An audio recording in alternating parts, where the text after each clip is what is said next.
వాళ్ళ గ్రామంలో మొత్తం రెడ్డి ఆధిపత్యంలో వాటి ఆ గ్రామంలో పికెటింగ్ ఏర్పాటు చేయాలి.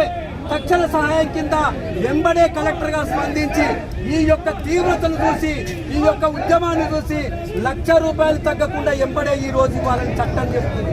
మీరు చట్టాలు మాట్లాడేటోళ్ళు, ప్రొసీజర్ మాట్లాడేటోళ్ళు, డిఎస్పీ గారు మీరు ప్రొసీజర్ మాట్లాడుతున్నారు. మరి ఎస్సీ ఎస్టీ ప్రకారం ప్రొసీజర్ చేయరా?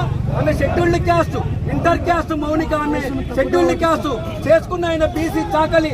మరి ఇంటర్ క్యాస్ట్లకు ఈ విధంగా అవమానం జరుగుతుంటే చట్టం ఏం చేస్తున్నట్లని బహుజన సమాజ్ ప్రశ్నిస్తున్నాం. ఈ విధంగా ఈ యొక్క భవిష్యత్ తరాలకు ఈ ప్రాంతంలో రాబోయే తరంలో బీసీలే ఉండాలని నినాదం ఈ వేదికగా జరగాలని కోరుతూ ఉద్యమాన్ని వరకు ఎమ్మెల్సీ ఎమ్మెల్యే చుట్టాలైనా సీఎం చుట్టాలైనా మన బీసీల ముందు తలొగ్గాల్సిందే. ఎలక్షన్ల ముందు ఎట్లు కాళ్ళు మొక్కుతారు, ఇప్పుడు కాళ్ళు మొక్కాల్సిందే. మనం వచ్చేంత వరకు వాళ్ళను 8 మంది అరెస్ట్ చేసేంత వరకు, ఎస్సీ ఎస్టీ చట్టాన్ని గౌరవంగా ఇంప్లిమెంట్ కలెక్టర్ చేసేంత వరకు ఈ యొక్క ధర్నా కార్యక్రమాన్ని ముందుకు సాగాల్సిందిగా పార్టీ నుంచి ఇప్పుడు ఈ కార్యక్రమాన్ని ఉద్దేశించి ఫస్ట్ సిపిఎం పార్టీ నుంచి ఒక్కొక్కరు ఒక సంఘం వెళ్ళి సిపిఎం పార్టీ నుంచి మాట్లాడవలసిందిగా కోరుతున్నారు.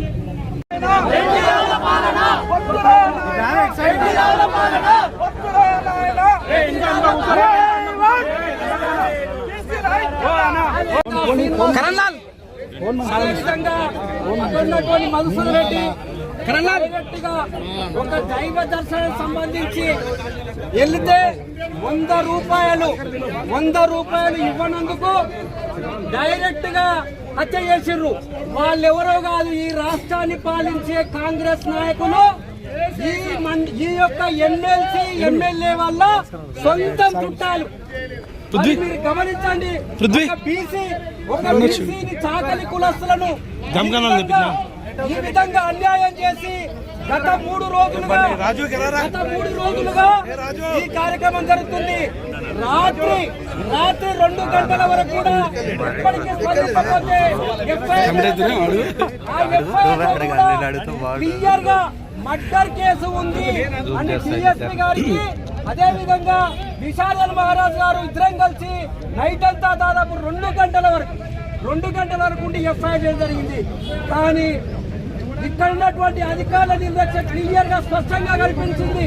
దాదాపు మేము ఉన్నాం ఉదయం 9 గంటల వరకే అందరినీ అరెస్ట్ చేస్తామని చెప్పారు.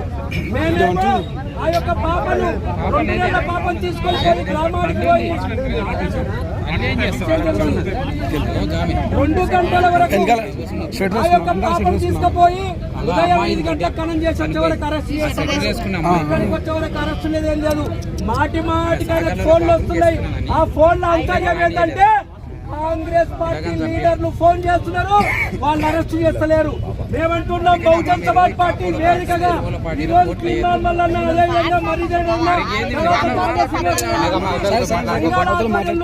మేము ఒకటి ప్రజా ఉద్యమం వేదిక రెడీ అయినాం అన్న. ఒకటే అల్టిమేటం చివరికి మల్లన్న జారీ చేస్తాడు. 2 గంటల వరకు